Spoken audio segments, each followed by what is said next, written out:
you. Thank you. Thank you all.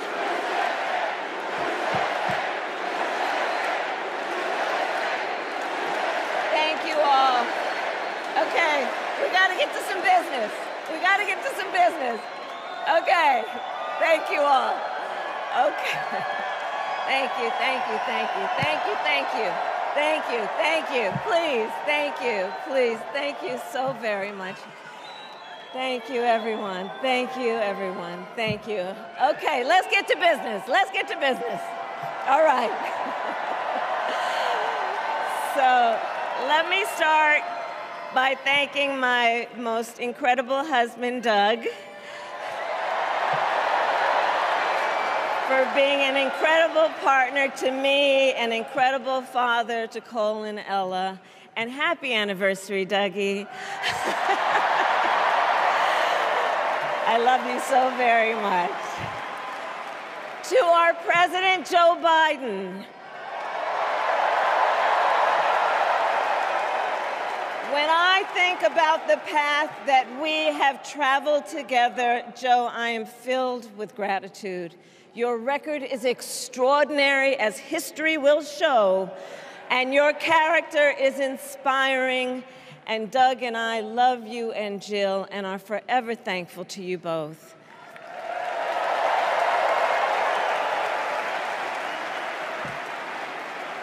And to Coach Tim Walz,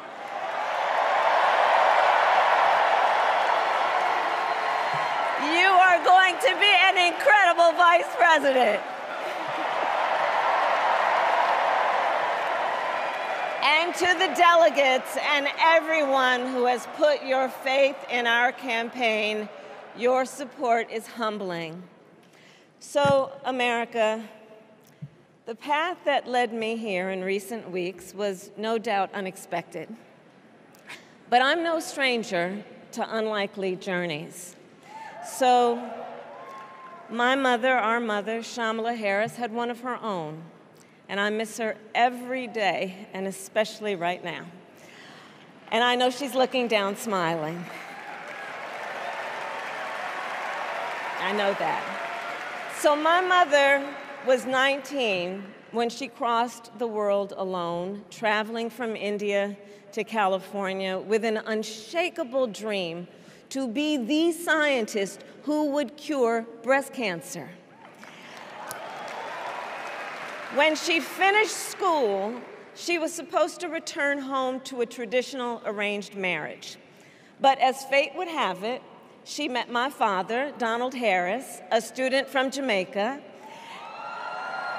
They fell in love and got married, and that act of self-determination made my sister Maya and me. Growing up, we moved a lot. I will always remember that big Mayflower truck packed with all our belongings, ready to go to Illinois, to Wisconsin, and wherever our parents' jobs took us. My early memories of our parents together are very joyful ones.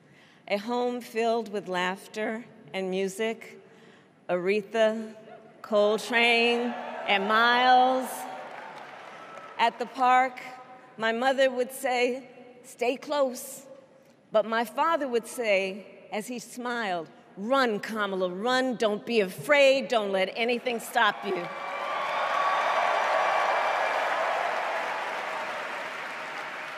From my earliest years, he taught me to be fearless.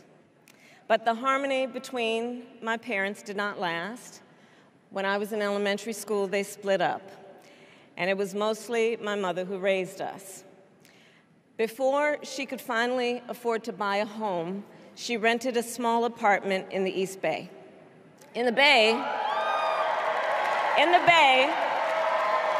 you either live in the hills or the flatlands. We lived in the flats. A beautiful working-class neighborhood of firefighters, nurses, and construction workers, all who tended their lawns with pride. My mother, she worked long hours, and like many working parents, she leaned on a trusted circle to help raise us. Mrs. Shelton, who ran the daycare below us and became a second mother. Uncle Sherman, Aunt Mary, Uncle Freddie, Auntie Chris. None of them family by blood, and all of them family by love.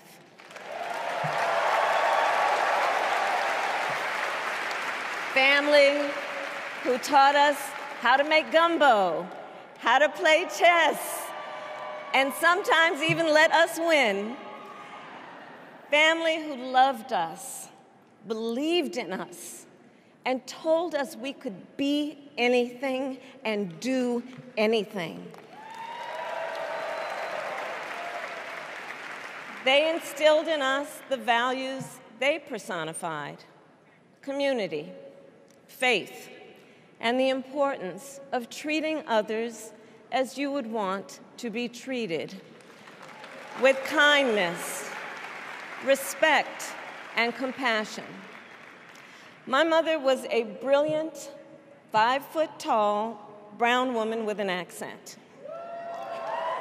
And as the eldest child, I saw how the world would sometimes treat her. But my mother never lost her cool. She was tough, courageous, a trailblazer in the fight for women's health, and she taught Maya and me a lesson that Michelle mentioned the other night. She taught us to never complain about injustice, but do something about it. Do something about it. That was my mother.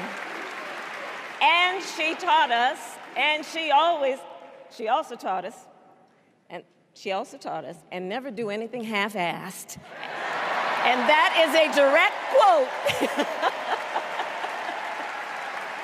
A direct quote. I grew up immersed in the ideals of the civil rights movement. My parents had met at a civil rights gathering, and they made sure that we learned about civil rights leaders, including the lawyers like Thurgood Marshall and Constance Baker Motley, those who battled in the courtroom to make real the promise of America. So at a young age, I decided I wanted to do that work. I wanted to be a lawyer. And when it came time to choose the type of law I would pursue, I reflected on a pivotal moment in my life. You see, when I was in high school, I started to notice something about my best friend, Wanda. She was sad at school, and there were times she didn't want to go home. So one day I asked if everything was all right, and she confided in me that she was being sexually abused by her stepfather. And I immediately told her she had to come stay with us, and she did. This is one of the reasons I became a prosecutor, to protect people like Wanda, because I believe everyone has a right to safety, to dignity, and to justice.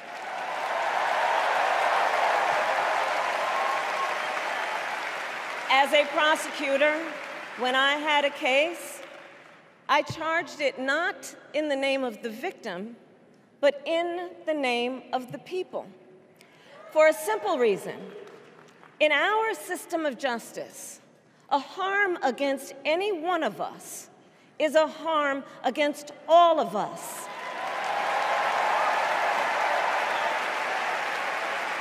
And I would often explain this to console survivors of crime, to remind them no one should be made to fight alone. We are all in this together. And every day, in the courtroom, I stood proudly before a judge, and I said 5 words: Kamala Harris for the people.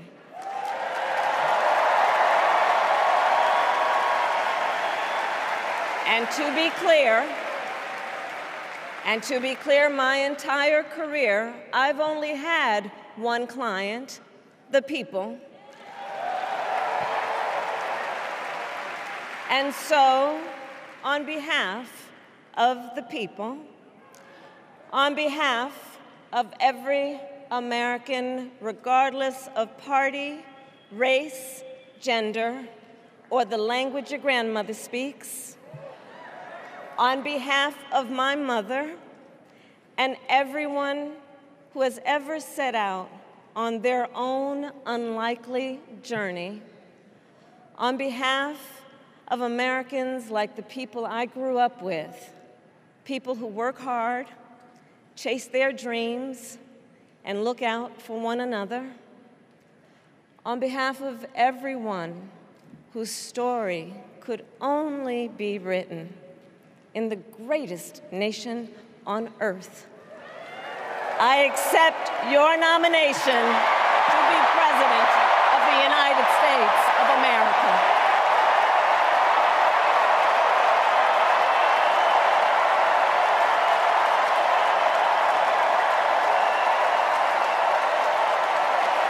And with this election,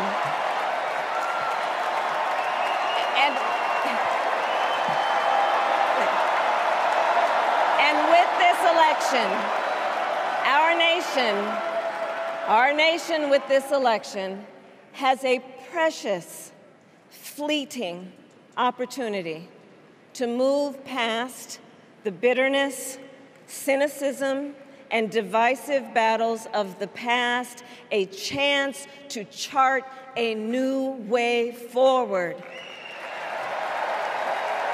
Not as members of any one party or faction, but as Americans. And let me say, I know there are people of various political views watching tonight, and I want you to know, I promise to be a president for all Americans. You can always trust me to put country above party and self, to hold sacred America's fundamental principles, from the rule of law to free and fair elections to the peaceful transfer of power.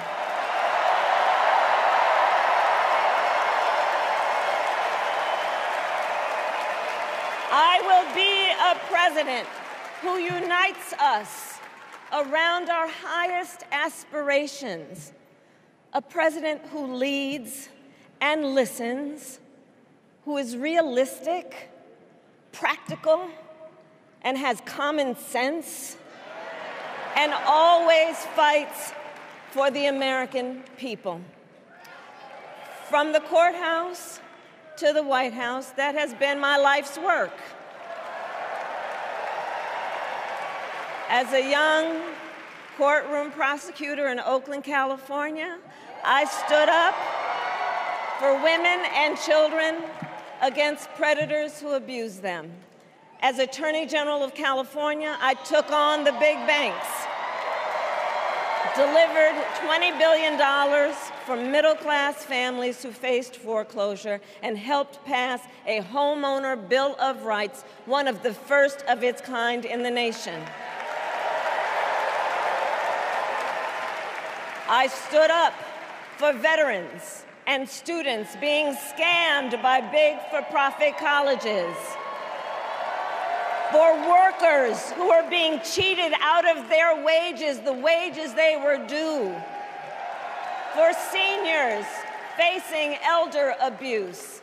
I fought against the cartels who traffic in guns and drugs and human beings, who threaten the security of our border and the safety of our communities.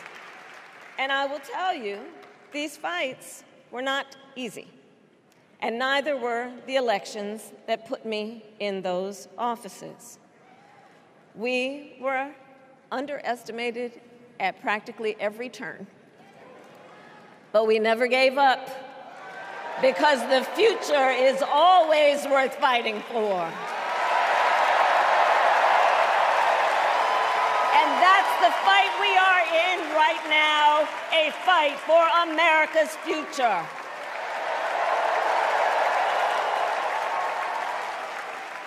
Fellow Americans, this election is not only the most important of our lives, it is one of the most important in the life of our nation. In many ways, Donald Trump is an unserious man. But the consequences of putting Donald Trump back in the White House are extremely serious. Consider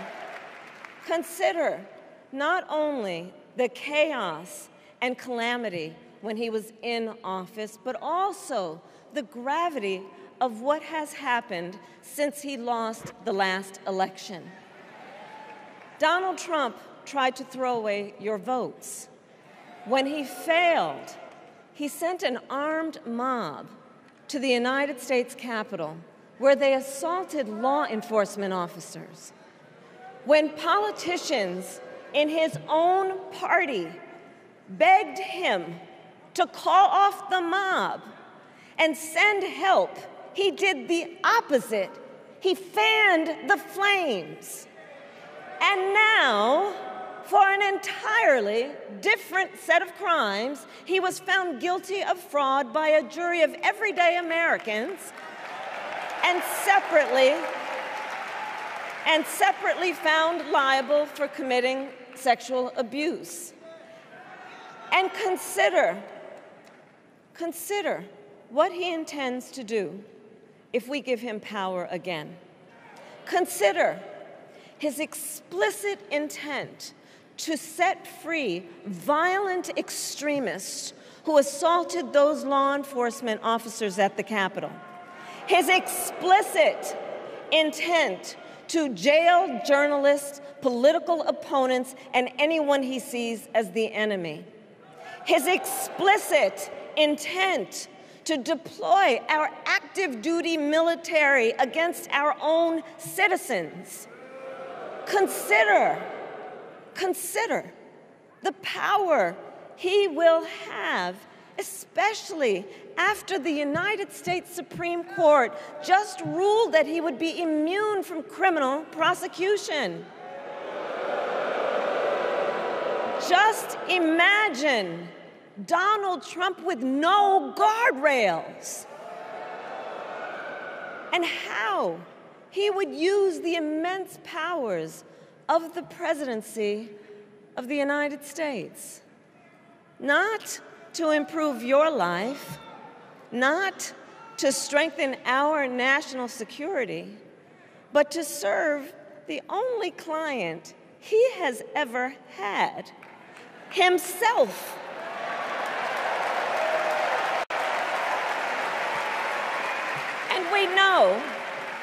And we know what a second Trump term would look like. It's all laid out in Project 2025, written by his closest advisors, and its sum total is to pull our country back to the past. But America, we are not going back. We are not going back. We are not going back. We are not going back to when Donald Trump tried to cut Social Security and Medicare. We are not going back to when he tried to get rid of the Affordable Care Act, when insurance companies could deny people with pre-existing conditions. We are not going to let him eliminate the Department of Education that funds our public schools. We are not going to let him end programs like Head Start that provide preschool and childcare for our children. America, we are not going back.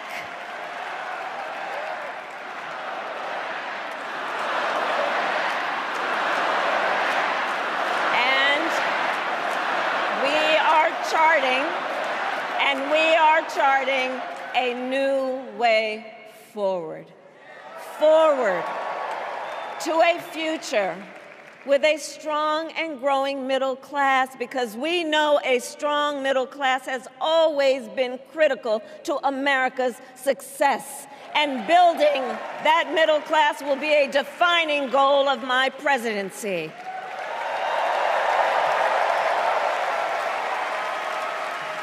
And I'll tell you, this is personal for me. The middle class is where I come from. My mother kept a strict budget. We lived within our means, yet we wanted for little. And she expected us to make the most of the opportunities that were available to us and to be grateful for them. Because, as she taught us, opportunity is not available to everyone. That's why we will create what I call an opportunity economy where everyone has the chance to compete and a chance to succeed. Whether you live in a rural area, small town, or big city. And as president, I will bring together labor and workers and small business owners and entrepreneurs and American companies to create jobs, to grow our economy, and to lower the cost of everyday needs like health care and housing and groceries. We will provide access to capital for small business owners and entrepreneurs and founders. And we will end America's housing shortage and protect Social Security and Medicare. Now compare that to Donald Trump, because I think everyone here knows he doesn't actually fight for the middle class. He doesn't actually fight for the middle class. Instead, he fights for himself and his billionaire friends. And he will give them another round of tax breaks that will add up to $5 trillion to the national debt. And all the while, he intends to enact what in effect is a national sales tax, call it a Trump tax, that would raise prices on middle-class families by almost $4,000 a year. Well, instead of a Trump tax hike, we will pass a middle-class tax cut that will benefit more than 100 million Americans.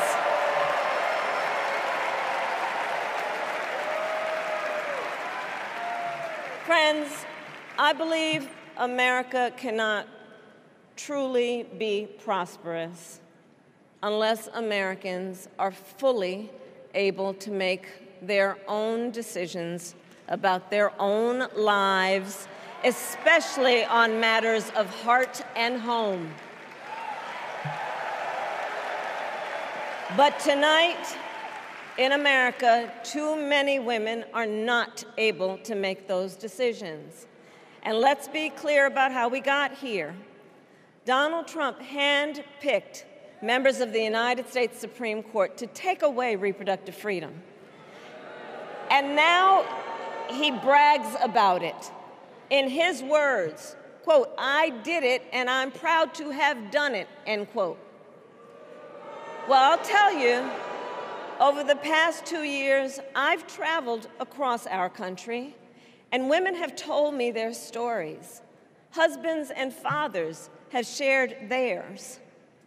Stories of women miscarrying in a parking lot, developing sepsis, losing the ability to ever again have children, all because doctors are afraid they may go to jail for caring for their patients. Couples just trying to grow their family, cut off in the middle of IVF treatments.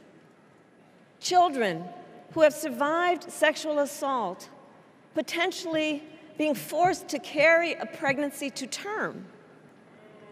This is what's happening in our country because of Donald Trump. And understand, he is not done. As a part of his agenda, he and his allies would limit access to birth control, ban medication abortion, and enact a nationwide abortion ban with or without Congress. And get this, he plans to create a national anti-abortion coordinator and force states to report on women's miscarriages and abortions. Simply put, they are out of their minds.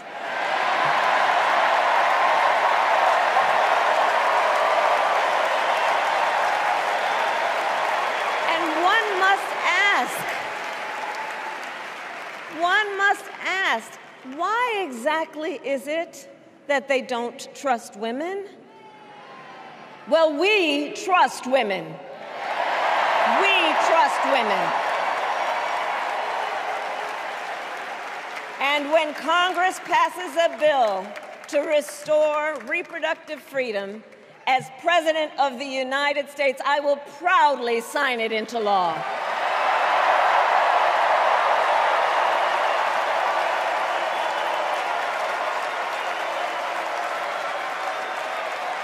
In this election, many other fundamental freedoms are at stake. The freedom to live safe from gun violence in our schools, communities, and places of worship. The freedom to love who you love openly and with pride.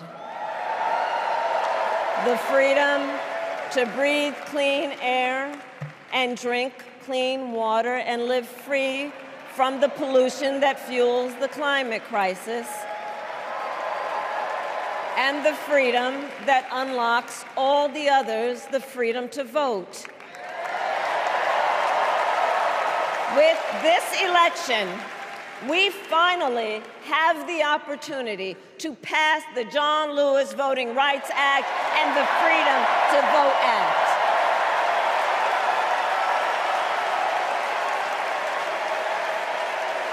And let me be clear, after decades in law enforcement, I know the importance of safety and security, especially at our border. Last year, Joe and I brought together Democrats and conservative Republicans to write the strongest border bill in decades. The Border Patrol endorsed it. But Donald Trump believes a border deal would hurt his campaign. So he ordered his allies in Congress to kill the deal. Well, I refuse to play politics with our security. And here is my pledge to you. As president, I will bring back the bipartisan border security bill that he killed, and I will sign it into law. I know we can live up to our proud heritage as a nation of immigrants and reform our broken immigration system. We can create an earned pathway to citizenship and secure our border.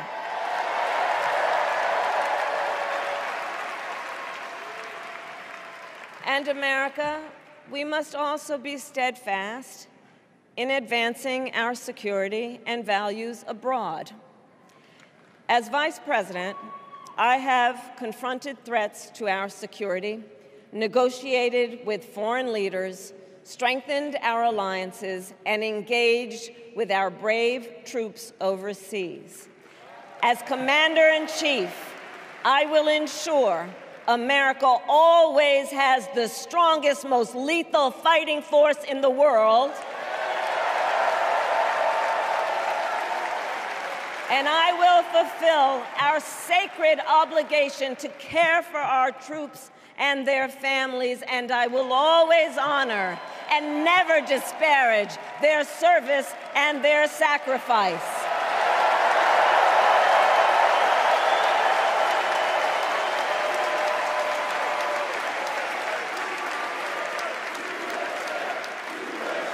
I will make sure that we lead the world into the future on space and artificial intelligence, that America, not China, wins the competition for the 21st century, and that we strengthen, not abdicate, our global leadership.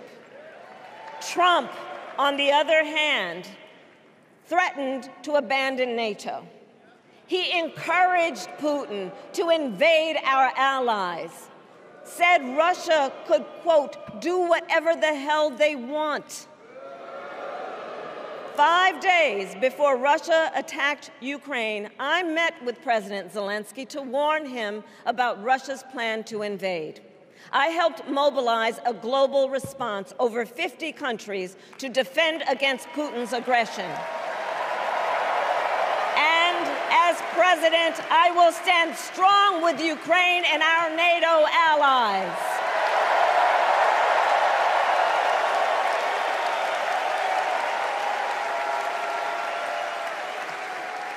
With respect to the war in Gaza, President Biden and I are working around the clock, because now is the time to get a hostage deal and a ceasefire deal done.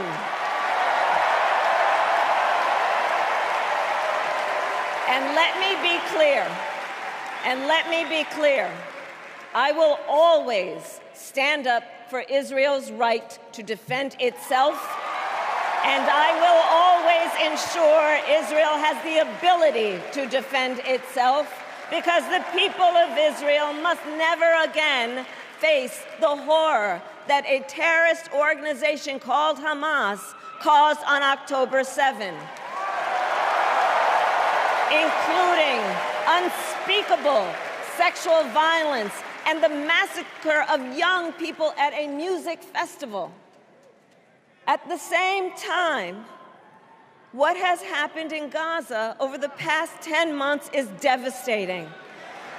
So many innocent lives lost. Desperate, hungry people fleeing for safety over and over again. The scale of suffering is heartbreaking. President Biden and I are working to end this war such that Israel is secure, the hostages are released, the suffering in Gaza ends, and the Palestinian people can realize their right to dignity, security, freedom, and self-determination.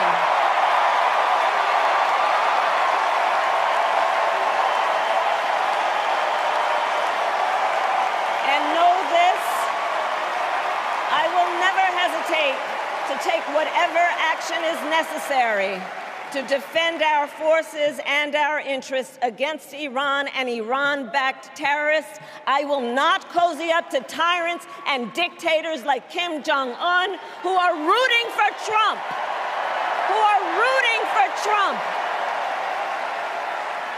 Because, you know, they know he is easy to manipulate with flattery and favors.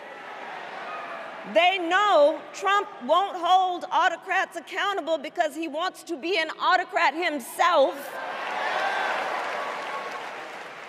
And as president, I will never waver in defense of America's security and ideals, because in the enduring struggle between democracy and tyranny, I know where I stand and I know where the United States belongs.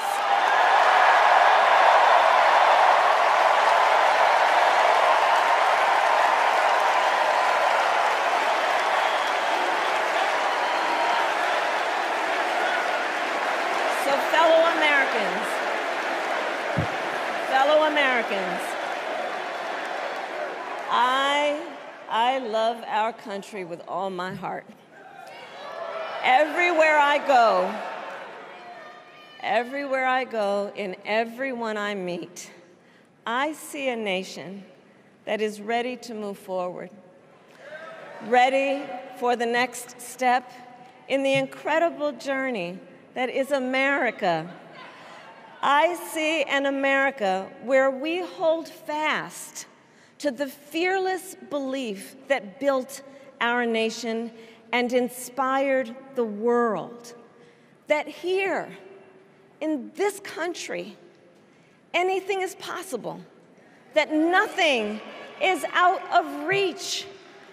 An America where we care for one another, look out for one another, and recognize that we have so much more in common than what separates us. That none of us has to fail for all of us to succeed. And that in unity there is strength. You know, our opponents in this race are out there every day denigrating America, talking about how terrible everything is. Well, my mother had another lesson she used to teach. Never let anyone tell you who you are. You show them who you are. America, let us show each other and the world who we are and what we stand for. Freedom, opportunity, compassion, dignity, fairness, and endless possibilities.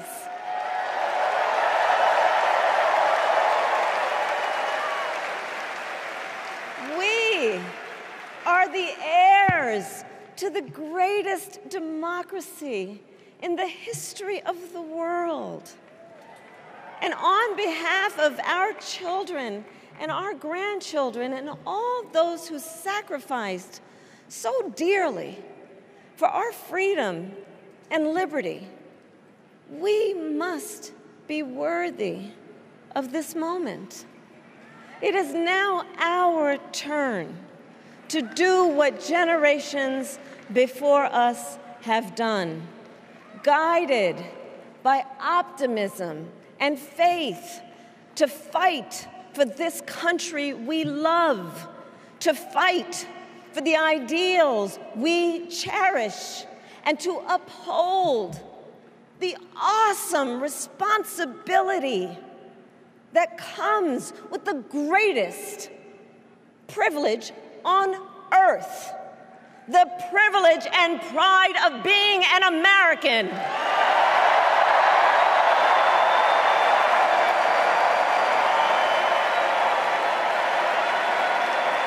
So let's get out there, let's fight for it, let's get out there, let's vote for it, and together let us write the next great chapter in the most extraordinary story ever told. Thank you. God bless you, and may God bless the United States of America. Thank you all.